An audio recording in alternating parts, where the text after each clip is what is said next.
날마다 쓰는 나의 신앙일기 TV 데일리 큐티 나무향기입니다.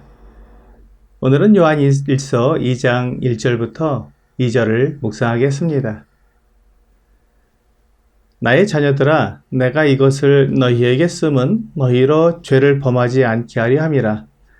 만일 누가 죄를 범하여도 아버지 앞에서 우리에게 대언자가 있으니 곧 의로우신 예수 그리스도시라. 그는 우리 죄를 위한 화목제물이니 우리만 위할 뿐 아니요 온 세상의 죄를 위하심이라. 우리가 죄를 짓지만 그 죄가 용서되어 하나님과 교제할 수 있는 이 빛 가운데 행하는 것이 가능한 이유는 예수 그리스도께서 우리의 대언자이시기 때문입니다. 대언자라는 말은 다른 말로 하면 변호사라는 말입니다. 즉 우리를 하나님 앞에서 도와주시는 분이라는 말입니다. 우리는 하나님 앞에서 나를 변호하는 방법을 알지 못합니다. 그저 우리는 우리의 죄와 허물을 자백할 뿐입니다.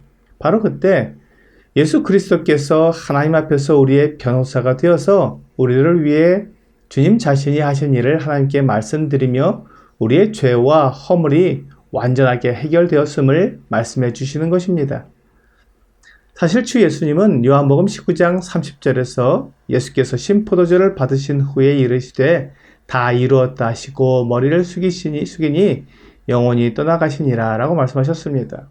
주 예수님께서 다 이루었다고 선언하신 그것이 바로 우리의 죄의 대가를 갚아주시는 일이었습니다.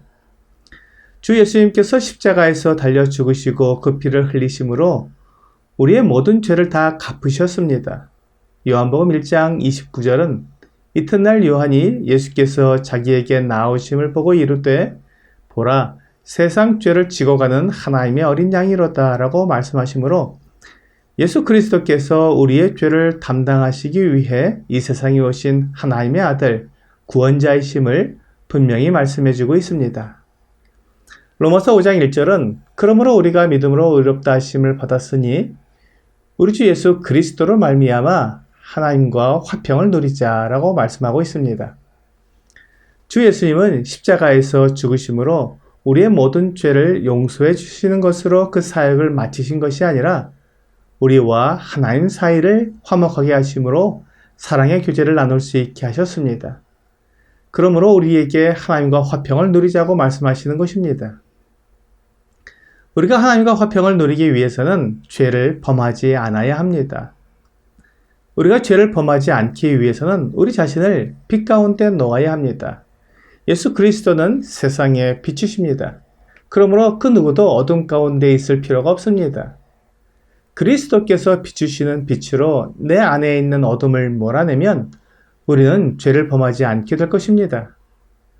그래서 주님은 우리에게 죄를 자백하라고 말씀하십니다. 우리가 죄를 자백하지 않고 숨기고 가리면 우리 안에 어둠이 계속 머물고 있으며 그 어둠 속에서 온갖 죄와 더러운 일들이 일어나게 됩니다. 그래서 주님께서는 우리가 비록 죄를 지었다고 해도 그것을 숨기거나 가리지 말고 빛 가운데 가지고 나와서 자백함으로 죄 용서를 받고 그렇게 해서 더 이상 죄를 범할 환경을 만들지 말라고 말씀하시는 것입니다. 미국의 범죄학자인 제임스 윌슨과 조지 켈링이 1982년 3월에 깨진 유리창 이론을 발표했습니다. 이것은 사회 무질서에 대한 이론입니다. 만약 어떤 집에 깨진 유리창 하나를 그대로 방치해두면 그 지점을 중심으로 범죄가 확산되기 시작한다는 이론입니다. 이 이론을 바탕으로 한 실험이 있었습니다. 구석진 골목에 2대의 차량을 세워두었습니다. 2대 모두 차량의 본넷을 열어두었습니다. 그리고 그중 한 대는 앞 유리창이 깨진 채 두었습니다. 일주일 후에 이 2대의 차량을 확인해 본 결과 본넷만 열어둔 차는 멀쩡했지만 앞 유리창이 깨진 차는 거의 폐차 직전으로 심하게 파손되었습니다. 이 이론은 사소한 무질서일지라도 방치해두지 말고 정비하면 사회 범죄가 일어나지 않는다는 것입니다. 요한 1서에서 우리에게 가르쳐주는 하나님의 방법이 바로 이것입니다. 우리 안에 들어온 유혹과 죄, 허물 등을 그대로 방치해두면 그것이 우리 안에서 어둠에 속한 일들을 계속 일으키게 됩니다.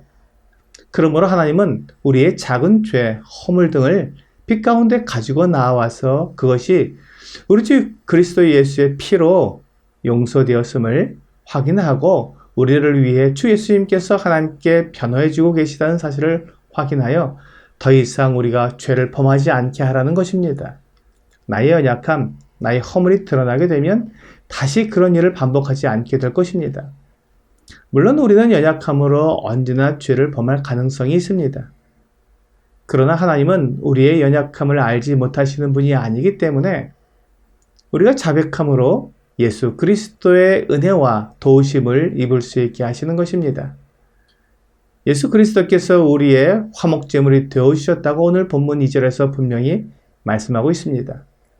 로마서 3장 25절과 26절은 이 예수를 하나님이 그의 피로써 믿음으로 말미암는 화목제물로 세우셨으니 이는 하나님께서 길이 참으시는 중에 전에 지은 죄를 간과하심으로 자기의 의로우심을 나타내려 하심이니 곧 이때 자기의 의로우심을 나타내사 자기도 의로우시며 또한 예수 믿는 자를 의롭다 하려 하심이라 라고 말씀하고 있습니다.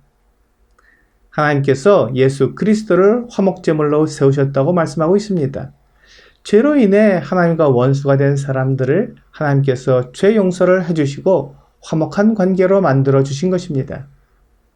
예수 그리스도의 피가 우리를 하나님 앞에서 의롭게 해주시고 우리가 하나님께 우리의 죄와 허물을 자백함으로 하나님과 화목한 관계가 유지되는 것입니다.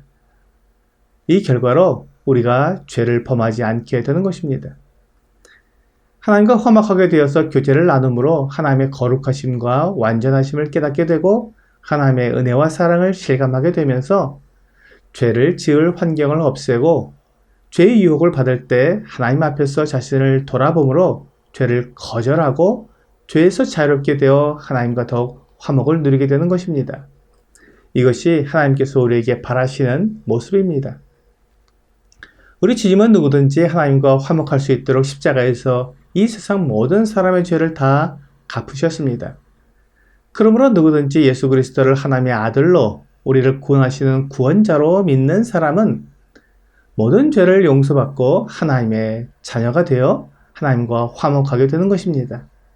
하나님은 유대인이나 이방인이나 차별하지 않으시고 하나님께서 예수 그리스도를 통해 구원의 길을 열어놓으셨습니다. 오늘의 적용 질문을 보겠습니다. 나에게 죄나 잘못이 있으면 그것을 숨기려고 합니까? 아니면 드러내어 해결하려고 합니까?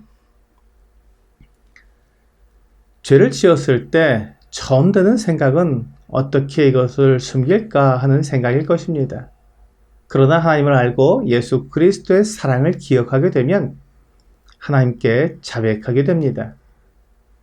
오늘 나의 모든 것을 아시는 하나님을 생각하면서 숨기고 싶고 감추고 싶은 죄를 다 자백함으로 하나님과 화목을 누리는 여러분과 제가 되기를 주 예수님의 이름으로 기도합니다.